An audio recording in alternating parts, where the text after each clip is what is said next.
Selamat pagi, salam sejahtera bagi kita semua. Perkenalkan, nama saya Titin Sulastri.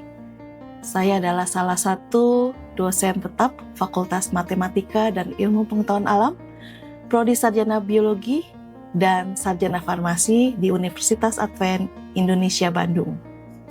Adapun tujuan pembuatan video ini adalah sebagai salah satu syarat sertifikasi dosen untuk memberikan pernyataan diri, unjuk kerja di Dharma Perguruan Tinggi atau PDD UKT-PT bidang pengajaran.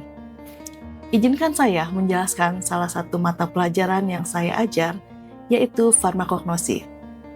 Mata kuliah ini diajarkan pada semester ganjil dengan bobot SKS 3 SKS, dan mata kuliah ini juga merupakan mata kuliah wajib di Prodi Farmasi. Deskripsi mata kuliah farmakognosi.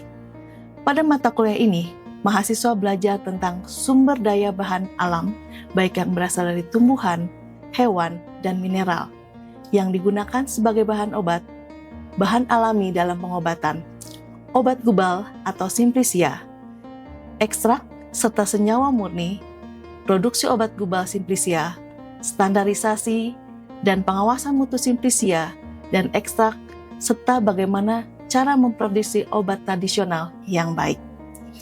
Adapun capaian mata kuliah farmakognosi, mahasiswa diharapkan yang pertama, mahasiswa mampu menggunakan dan mengembangkan kreativitas dan inovasi secara saintifik dalam memecahkan masalah kefarmasian. Yang kedua, mahasiswa dapat mengembangkan, merencanakan, dan mengendalikan mutu sediaan farmasi serta memahami manfaat klinisnya. Yang ketiga, memanfaatkan dan mengembangkan bahan alam sebagai bahan baku obat. Dan yang keempat, menguasai teori konsep terkait budidaya, produksi bahan obat, kualitas, dan standarisasi bahan obat. Untuk itu, saya mengambil referensi dari beberapa buku, di antaranya ada 4 buku referensi utama, dan 2 buku referensi pendukung.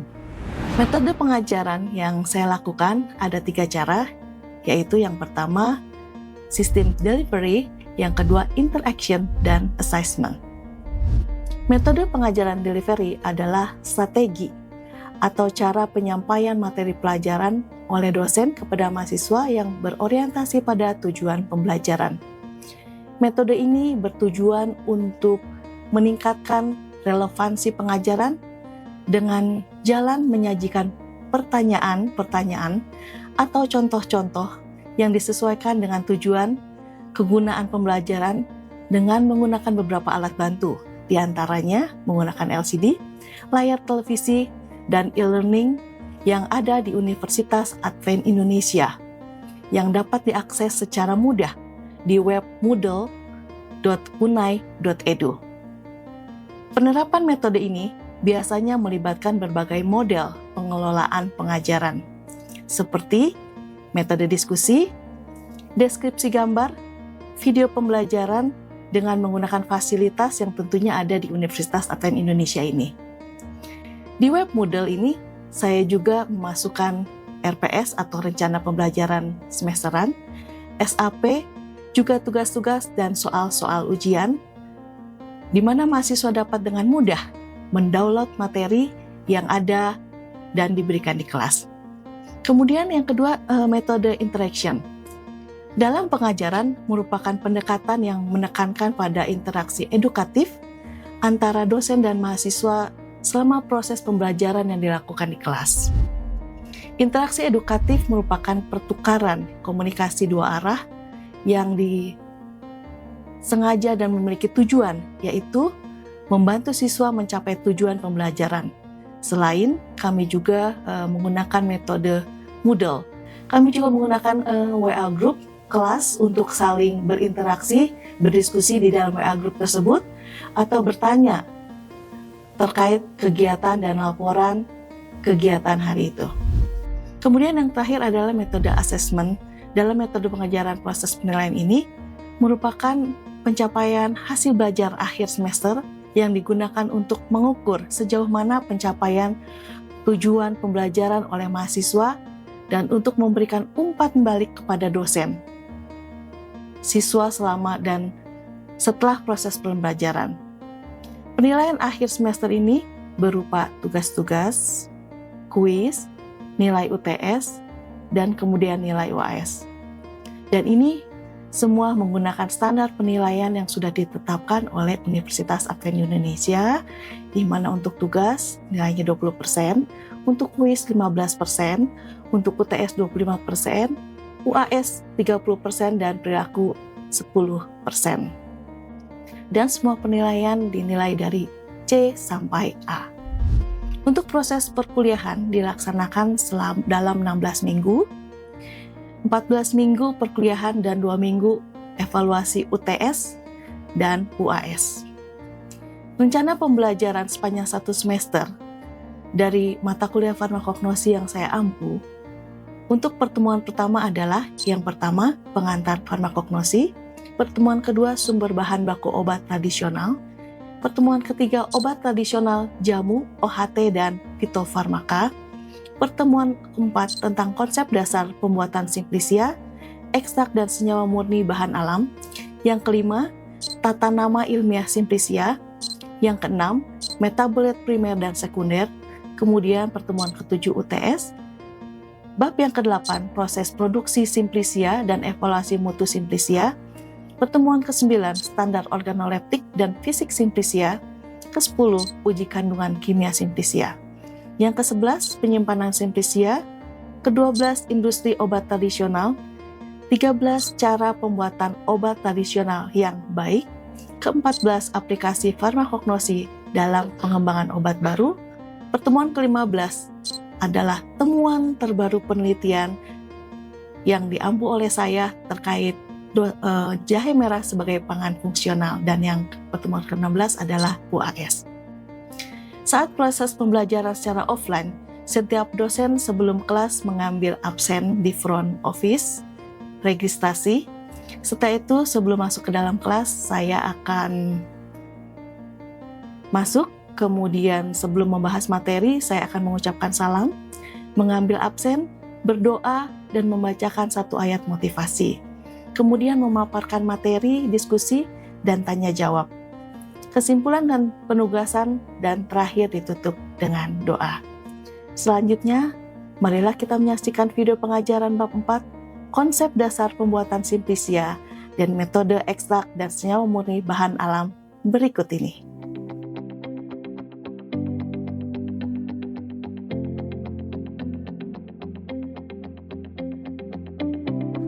Faculty of Mathematics and Natural Science at Universitas Advent Indonesia organize educational programs in the fields of pure and applied science, which aims to excel at national and international levels,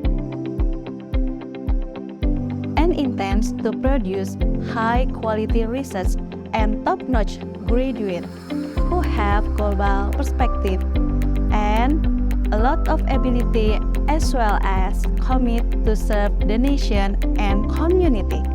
This faculty has 2 study programs, biology and pharmacy. Both study programs are accredited by BA and PT.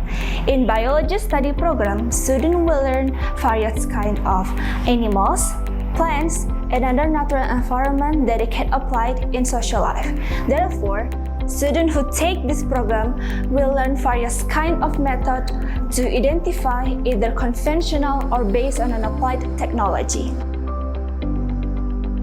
In the pharmacy study program, aside from studying the science of medication dispensing, students are also equipped with knowledge about entrepreneurship and community service to find solutions to health issues by integrating with modern medical technique based on the utilization of the availability of natural materials.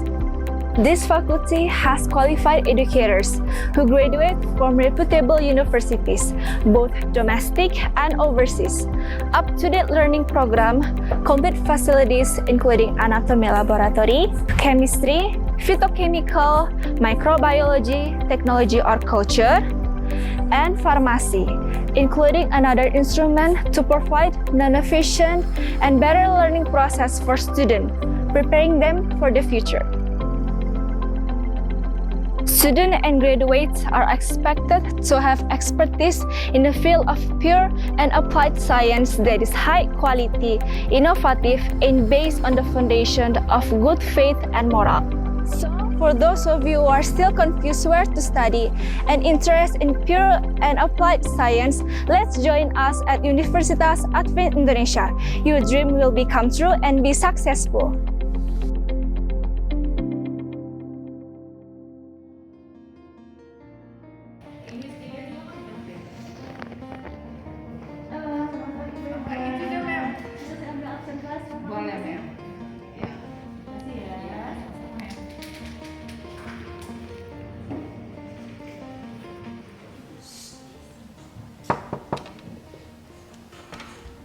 Halo, selamat pagi semua. Apa kabar hari ini? Luar biasa. Waduh, semangat sekali ya. Baiklah.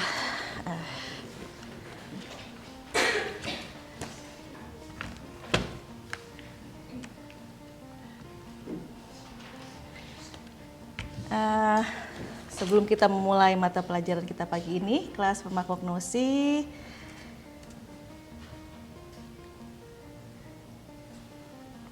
saya akan ambil absen dulu ya. Di section A ini, hari ini hadir semua? Oh, siapa yang absen? Kenapa Lofty? Oh, dia sakit. Yang minggu lalu yang nggak datang sahabat ini sakit ya. Oke, nanti hanya Lofty, ya saya absen ya. Oke, baiklah. Sebelum kita memulai kelas kita, saya minta kesediaan dari Kak Putri untuk berdoa pertemuan kita bab 4 tentang konsep dasar pembuatan simplisia. Ya, kita bisa lihat masing-masing di RPS kita ayat yang mendukung untuk pelajaran kita hari ini. Silakan Putri, boleh berdiri. Tuhan Bapa kami yang baik, terima kasih Tuhan untuk berkat Tuhan, kami boleh ada sampai saat ini. Saat ini Tuhan, kami akan memulaikan kelas kami, kiranya Tuhan memberkati, sertai kepintaran, kiranya boleh menjadi bagian kami, kiranya kelas ini boleh berjalan dengan baik. Berkati juga kami akan belajar kami, kiranya berkat dari surga menjadi bagian. Bersama-sama dengan kami Tuhan, sepanjang hari ini Tuhan, dalam Tuhan Yesus kami selalu berdoa. Amin. Amin. Ya, simplisia. Jadi kalau simplisia ini adalah bahan alami yang digunakan sebagai obat yang belum mengalami yang namanya pengolahan, ya, belum mengalami pengolahan dan dinyatakan lain apabila nanti sudah dikeringkan. Ada 3 macam simplisia yang berasal dari nabati, dari hewani dan pelikan. Nah, kita akan lihat satu-satu ya. Apa itu simplisia nabati? Simplisia nabati ini adalah simplisia yang berasal dari tumbuhan, bisa berupa tanaman utuh atau bagian dari tanaman tersebut. Kemudian kalau simplisia hewani, ini juga ya berupa simplisia yang berupa hewan utuh atau zat-zat yang terkandung di dalam hewan tersebut. Contohnya di sini kalau kalian bisa lihat ya, untuk simplisia hewani, minyak ikan yang diperoleh dari ikan, dari madu yang dari Meldeperatum atau dari lebah madu. Kemudian ada simplisia pelikan atau mineral. Simplisia pelikan ini belum diolah dan diolah secara sederhana ya, mineral. Contohnya kita ini kemarin sempat saya cerita ya, kalau kita ini dekat dengan Gunung Tangkuban Perahu. Ya, pernah saya bertanya, siapa yang pernah ke Tangkuban Perahu? Ya, mineral apa yang ada di sana? Kevin? Mineral apa, bahan mineral apa yang ada di Gunung Tangkuban Perahu yang bisa dijadikan sediaan? Iya, belerang ya, jangan ragu-ragu ya Kevin. Nah, jadi simplisia ini adalah bahan baku awal yang siap dikonsumsi secara langsung atau dapat dipertimbangkan dari ketiga konsep ya. Jadi sebagai parameter standar mutunya harus dilihat. Yang pertama adalah kebenaran atau jenisnya, itu harus diidentifikasi dulu ya, bahan baku yang kita mau gunakan. Kemudian kemurniannya sudah pasti harus terbebas dari kontaminan kimia, senyawa-senyawa kimia. Kemudian aturan penstabilan. Jadi harus kita lihat juga pada saat menyiapkan simplisia, setelah simplisia jadi wadahnya seperti apa, penyintapanannya juga seperti apa. Nah, simplisia sebagai bahan dan produk konsumsi manusia yang digunakan untuk pembuatan obat, ini diupayakan harus memiliki quality, safety, efisiensi. Jadi dia harus bermutu, aman dan punya manfaat. Seperti itu. Kemudian simplisia di dalam uji tumbuhan obat harus diuji secara kuantitatif dan kualitatif. Apa itu analisis kualitatif dan kuantitatif? Kuantitatif terdiri atas beberapa pengujian. Contohnya uji organoleptik. Ya, minggu lalu kita sudah praktikum terkait bahan-bahan apa saja, simplisia apa saja yang sudah harus kalian siapkan. Ya, kita harus uji organoleptiknya, baunya seperti apa, warnanya seperti apa simplisia dari kita. Bahkan cita rasanya harus dirasa juga, rasanya seperti apa. Ya. Kemudian ada pengujian secara makroskopik, mikroskopik dan pengujian histokimia. Ini adalah uji tumbuhan obat dari simplisia. Tadi sudah saya terangkan yang pertama terkait organoleptik ya. Ini dilakukan tujuannya adalah untuk mengetahui baunya seperti apa, rasanya seperti apa simplisia yang akan kita uji. Secara makroskopik minggu lalu kita praktikum untuk uji jaringan dari simplisia kita yang utuh maupun yang secara serbuknya.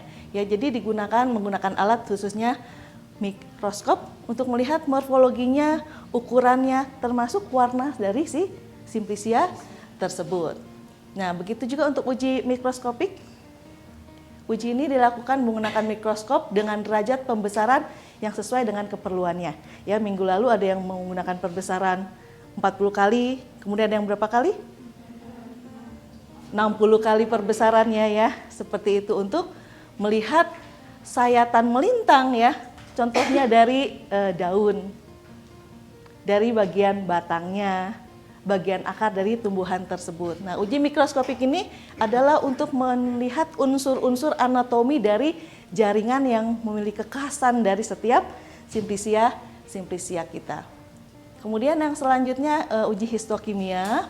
Tujuannya adalah untuk mengetahui macam-macam zat kandungan apa yang ada di dalamnya. Ya, di section A ini kemarin ada bagian batang, tanaman, sapan. Ya, sapan ya, dari sapan. Kita melihat kandungan zatnya. Kalau dilihat di bawah mikroskop itu ada bagian sel yang berwarna merah. Ya, itu adalah kandungan zat yang kita mau ambil dari si sapan itu. Ya, yang memiliki kegunaan sebagai obat. Nah, kemudian yang berikut adalah tahapan-tahapan pembuatan simplisia. Ya, tahap pertama adalah bahan baku. Ya, bahan baku sebagai sumber simplisia. Jadi bisa berupa tanaman liar yang ada di lingkungan kita, ya ada di sekitar kita, atau dari tumbuhan yang sudah dibudidaya. Ya, ada beberapa kita ingin mengetahui apa saja sih tanaman yang ada di sekitar kita yang liar, tetapi bisa bermanfaat sebagai obat. Tetapi ada juga yang sudah dibudidayakan. Ya, yang sudah dibudidayakan, contohnya perkebunan jahe merah.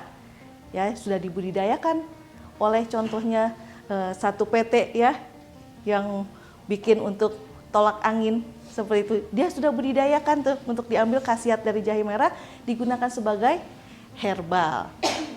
Kemudian yang proses-prosesnya setelah pencarian bahan baku adalah proses pengeringan simplisia ya, dilakukan bisa dengan secara cepat ya, diangin-angin menggunakan teknologi dari Allah di surga ya, dari sinar matahari, kemudian bisa juga menggunakan metode oven untuk proses pengeringan. Tahap berikutnya adalah simplisia bisa diproses juga nih dengan proses fermentasi. Selain itu bisa dibuat secara khusus. Ini adalah tahapannya ya. Kemudian kembali bagaimana cara membuat simplisia ya. Yang pertama tadi bahan baku. Bahan baku harus bagian tanaman yang digunakan, diperhatikan umur dari tanaman tersebut, kemudian waktu panen dan lingkungan tempat tumbuh. Yaitu sangat mempengaruhi dari kandungan senyawa aktif yang ada di dalam Simplisia tersebut. Kemudian ini saya tampilkan tabel tentang bagian tanaman, ya ada bagian kulit batang, batang kayu, kemudian bagian daun, dan bagaimana cara pengambilannya. Ya, contohnya dari bagian kulit batang, bagian utama batang atau bagian cabang yang dikelupas. Ya, kalau di bagian batang, ya bagian yang cabang yang dipotong-potong, ya dengan panjang dan ukuran tertentu. Contohnya di bagian kayu, batang atau cabang dipotong kecil, bisa diserut seperti tadi sapan ya, sapan ningrum ya. Apa namanya? Kayu secang itu biasanya dengan cara diserut atau disudat. Begitu juga dengan bagian daun, ya. Biasanya bagian ketiga dan keempat dari ujung pucuknya, ya betul. Ya, kemudian bagian bunga, pucuk, bagian akar, ya begitu juga bagian rimpang. Ya, ini dicabut, dibersihkan, ya, dibersihkan dengan air mengalir, kemudian dipotong-potong melintang dengan ketebalan tertentu. Kemudian bagian buah, biji, kulit buah, dan ada juga bulbus ya.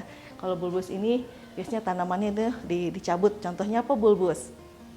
Bawang, ya bawang merah, ada bawang bombay juga ya, seperti itu.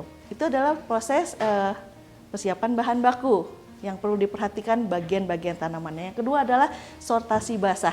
Sortasi basah ini dilakukan untuk memisahkan antara kotoran dengan bahan-bahan asing yang ada ya di sampel kita. Jadi harus disortasi basah, disortasi dulu. Setelah itu adalah proses pencucian. Ini sangat penting ya, proses pencucian untuk menghilangkan tanah atau pengotor lain yang ada di sampel Simplisia kita.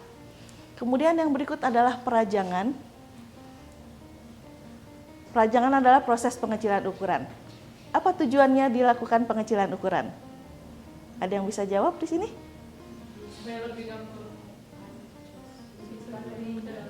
Lebih cepat kering ya, semakin kecil permukaan maka seberapa besar ya proses penguapannya, proses pengeringannya, itu proses perajangan. Kemudian proses pengeringan ya tadi ya, proses pengeringan ini tujuannya adalah untuk mengurangi kadar air yang ada di sampel kita, di Simplisia kita, supaya menghindari kerusakan ya, kerusakan dan menghentikan reaksi enzimatik yang menyebabkan rusaknya Simplisia kita. Kemudian yang terakhir adalah sortasi kering nih. Sortasi kering ini adalah tahap terakhir ya, betul-betul kalau Simplisia kita tadi sudah dilakukan proses pengeringan, kita sortasi lagi ya. Mana yang tidak bagus dari hasil proses pengeringan itu harus dipisahkan. Dan pengepakan atau penyimpanan tujuannya adalah dipak bisa dibungkus ya dengan menggunakan wadah yang terlindung dari kontaminasi udara, bahkan kalau dari sinar matahari ya, kontaminasi, untuk memeriksa mutunya supaya tetap bisa bagus Simplisianya dan awet. Nah, baiklah, sampai di sini materi kita tentang Simplisia. Ada pertanyaan yang ingin saya tanyakan di kelas ini. Silahkan yang bisa menjawab ya. Dari apa yang sudah saya jelaskan tadi, apa yang dimaksud dengan Simplisia? Silahkan, Putri. Yang masih berupa bahan mentah dan belum mengalami pengolahan kecuali dikeringkan atau melalui proses sederhana. Nah, Simplisia ini bisa berasal dari tumbuhan, hewan, dan mineral. Baik, selanjutnya pertanyaan kedua. Bagaimana tahapan persiapan Simplisia? Ada yang bisa jawab? Silakan Nabila. Simplisia nabati adalah Simplisia yang berasal dari tumbuhan atau bagian-bagian tumbuhan yang digunakan sebagai obat dan masih dalam bentuk asli atau hanya melalui proses sederhana, yaitu dikeringkan, dipotong, dan digiling. Adapun tahapannya yaitu menggunakan metode Good Agricultural and Collection atau GACP. Yang pertama pemilihan bahan, yang kedua pemanenan, yang ketiga pencucian atau pembersihan, yang keempat pemotongan Yang kelima pengeringan, dan yang keenam ekspektasi kering, yang ketujuh pengemasan, yang kedelapan penyimpanannya. Baik, betul ya, itu tahapan-tahapannya ya untuk pembuatan simplisia nabati yang baik dan benar. Pertanyaan yang ketiga, apa tujuannya dilakukan proses perajangan? Silahkan. Ya, oke. Tujuan perajangan yaitu yang pertama memperkecil ukuran bahan, mempercepat proses pengeringan, menurunkan kadar air lebih cepat, mempermudah proses penyimpanan, menyeragamkan ukuran bahan, dan yang terakhir menghindari kerusakan bahan. Baik, terima kasih Gisela. Dan pertanyaan terakhir yang keempat, apa tujuan dilakukan pengeringan pada tahap pembuatan simplisia? Silakan Maizela. Yaitu yang pertama mengurangi kadar air, itu menghilangkan atau menurunkan kadar air dalam bahan nabati agar simplisia menjadi kering. Dengan kadar air rendah, risiko pertumbuhan mikroorganisme, jamur atau bakteri yang menyebabkan kerusakan atau pembusukan dapat diminimalkan. Yang kedua, mempertahankan mutu dan stabilitas. Pengeringan yang tepat membantu menjaga kandungan zat aktif dan mencegah perubahan kimiawi yang merugikan. Mencegah simplisia menjadi lembek, berjamur, atau membusuk selama penyimpanan. Yang ketiga, mempermudah penyimpanan. Bahan yang kering lebih ringan, tahan lama, dan lebih mudah dikemas, serta disimpan tanpa cepat rusak. Dan yang keempat, memudahkan proses pengolahan selanjutnya. Simplisia kering lebih mudah diolah menjadi ekstrak, bubuk, atau sediaan obat lain karena teksturnya yang stabil. Oke, baik, terima kasih. Itu 4 pertanyaan ya. Untuk semua yang kalian sudah, saya rasa kalian bisa memahami bagaimana apa itu tentang simplisia dan bagaimana proses untuk pembuatan simplisia. Apakah ada pertanyaan yang akan kita diskusikan dari kalian? Sudah sangat jelas? Oke, baik. Terima kasih. Selanjutnya setelah kelas ini nanti akan disambung dengan praktikum ya untuk mempersiapkan simplisia. Sebelum kita menutup kelas, saya minta untuk kelas kita ditutup dengan doa. Silakan Nabila untuk berdoa. Boleh berdiri. Teman-teman, mari kita berdoa. Bismillahirrahmanirrahim. Allahumma arifna fahma nabiyyin wa ilma ma'arifatan muqarrabin. Allahumma ad'al muqarrabin fi bidika salihin. Amin. Terima kasih Nabila. Sampai bertemu kembali di minggu depan di hari Rabu di kelas ini ya. Kita sudah menyaksikan video pengajaran pertemuan keempat yang sudah saya sampaikan untuk pernyataan diri dosen, unjuk kerja Tridharma Perguruan Tinggi atau PDD UKT-PT bidang pengajaran. Akhir kata, saya ucapkan terima kasih atas perhatian dan waktunya. Semoga ini bermanfaat dan dapat membantu proses penilaian sertifikasi dosen. Wassalamualaikum, shalom, semoga Allah selalu berserta kita.